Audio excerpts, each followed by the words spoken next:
Jesus, name above all names, source of light. December 28th. A little while longer the light is with you. Walk while you have the light. John 12:35. The gospel of Christ is aggressive and diffusive.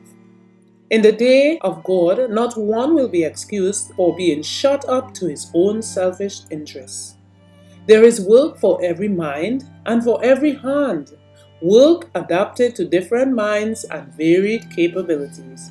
Everyone who is connected with God will impart light to others.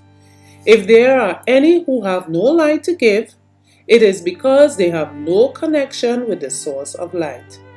Is it any marvel that God does not visit the churches with greater manifestations of His power when so large a number are shut up in themselves, engrossed in their own interests?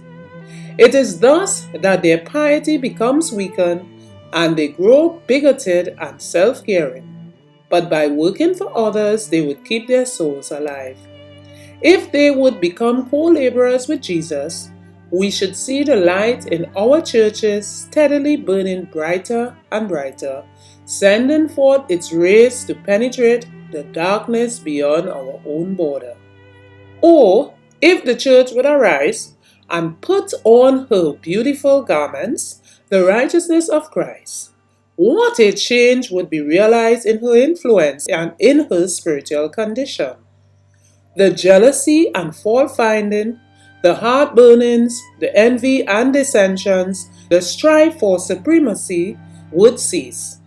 A close sympathy with Christ and His mission of love and mercy would bring the workers into sympathy with one another, and there would be no disposition to cherish these evils, which, if indulged, are the curse of the church.